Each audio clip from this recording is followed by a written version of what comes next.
Ngayon, yung 18 marites nila, 'no, eto pakita ko sa inyo. Meron ba? Yung 18 marites nila mga kababayan, sa umpisa pa lang po sablay-sablay na yung mga pinagsasasabi, 'di ba? Sa umpisa pa lang po, ang dami ng puro kasinungalingan na pinagsasasabi ho mga kababayan. Ang putik na 'tong sila Mike Defensor, hindi pa nadala, nagdagdag pa ho mga boss chief amo sir. Biruin mo, yung 18 marites ninyo, hindi niyo na mapagtugma-tugma yung mga sinasabi, nagdagdag pa kayo. Hindi pa kayo natuto doon sa nangyari kay Orly Gutesa. Nung isinalampak ni Marcoleta doon sa loob ng Senado si Orly Gutesa, 'di ba Tina B at Ma'am Chris Rose, at Alaga, nandiyan na si Alaga, oh. Nung isinalampak nila si Orly Gutesa doon, mali-mali na ho mga kababayan, eh. Isang tao pa lang ho yun. Tapos eto, biglang ang entrada nila, 18 pa. Ngayon, napansin niyo na po ba na talagang sumalya po o talagang, yung mga marites ang sumagot doon sa mga katanungan sa kanila o sila o yung 18 marites ang mismong nagpaliwanag nung mga mismong sarili nilang ano, sinasabi nilang nangyari sa buhay nila? Parang hindi ko pa ho nakikita na gano'n. Parang ang napapansin ko mga kababayan puro po ano, puro ho, sibaligod lang ang nagsasalita. Oh, 'di ba? Kasi mga boss tsipamo sir, 18 pagka yun tinanong isa-isa, wala, delikado sila diyan.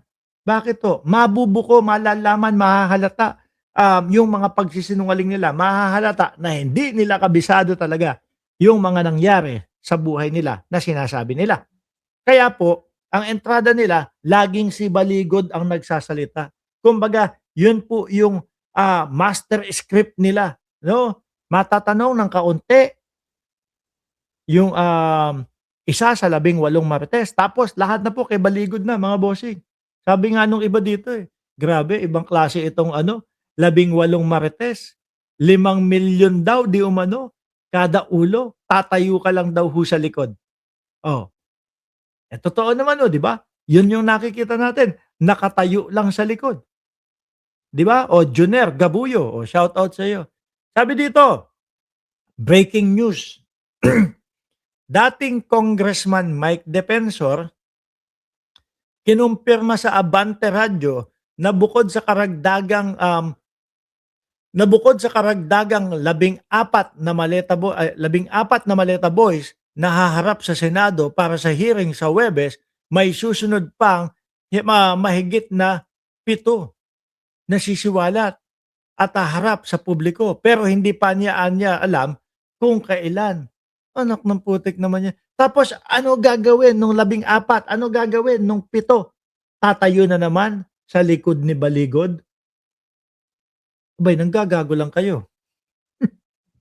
Hindi mo ba? Ginagago niyo lang yata ang Pilipino. At tapos ang ipapakita niyo sa amin ang inyong ebidensya ay yung litrato ni Sandro Marcos na nagpa-selfie, yung isa sa 18 marites. Abay, ang tanong namin sa inyo, gago ba kayo?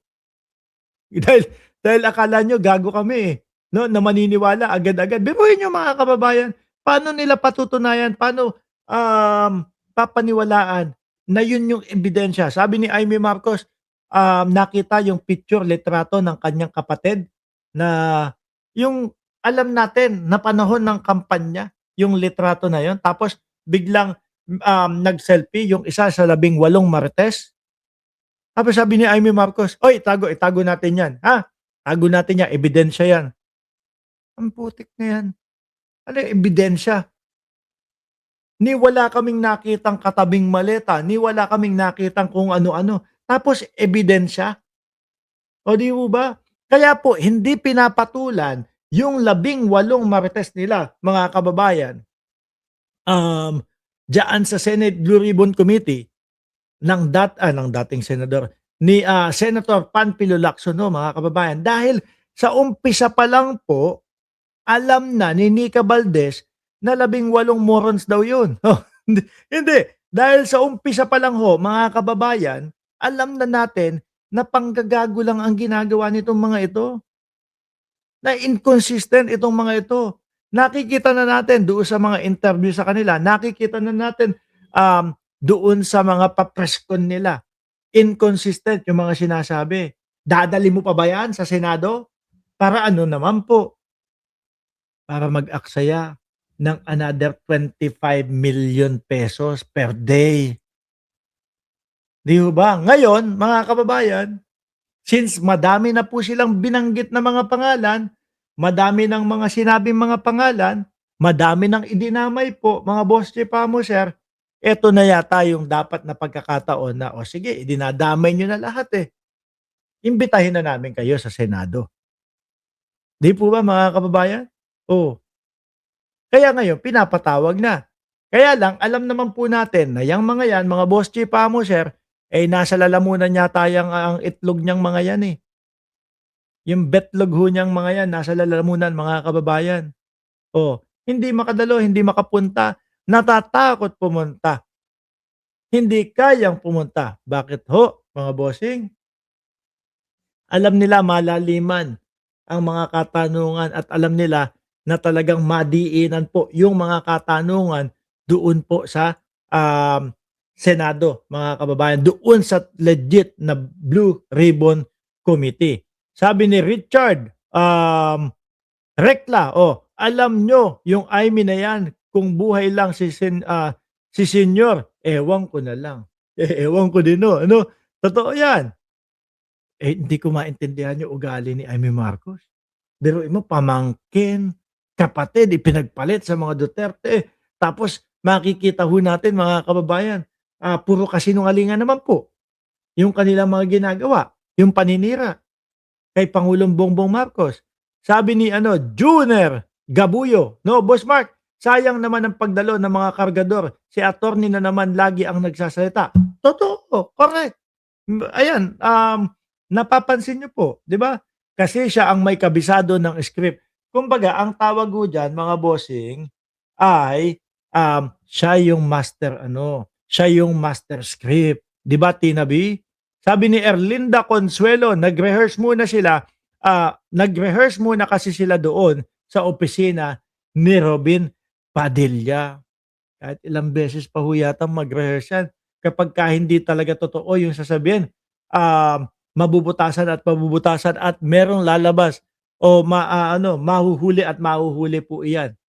Ano po, ngayon bukod sa 14 na maleta boys, meron pa daw pong 7 na susunod na magsisiwalat, hindi alam kung kailan.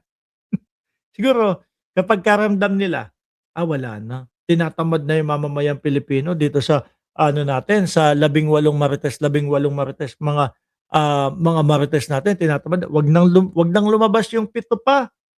Kasi wala na, oh, wala na sumusuporta sa'tin, ubos na tayo.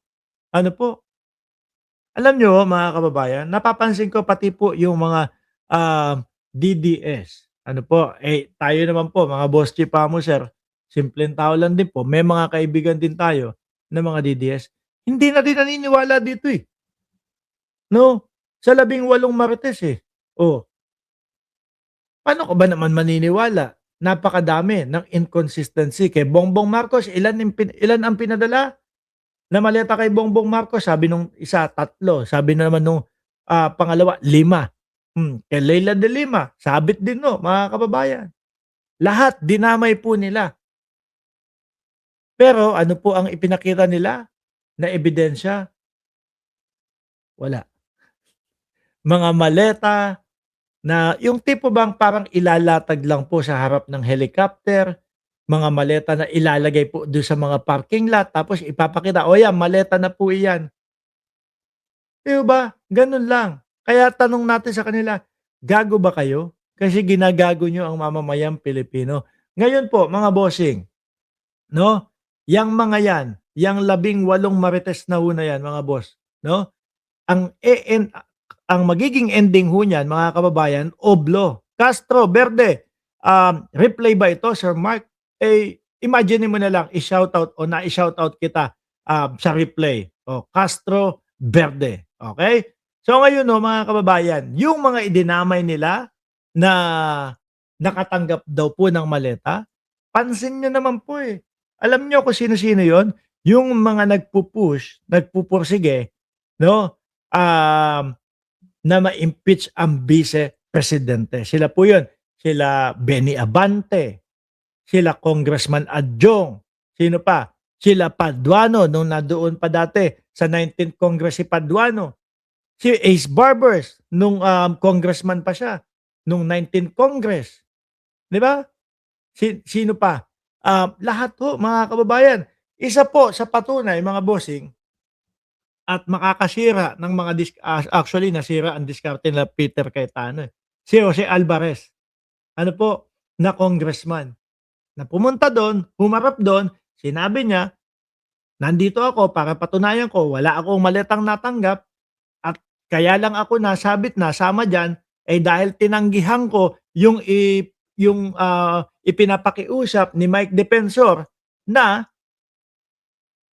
impeachment daw po ni Pangulong Bongbong Marcos.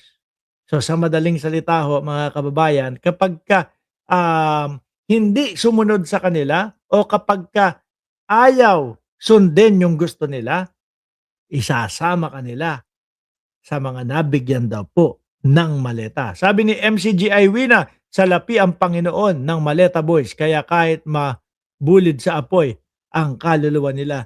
Eh, yari naman sila dito. Habang sila ay nandito sa mundong ibabaw at 'pag ito naoblo sila at nagpatong-patong yung mga kaso nila, lahat ay naging guilty, yari sila, 'no? Malamang ho mga kababayan hindi na nito makita yung kanilang mga asawa. Bakit?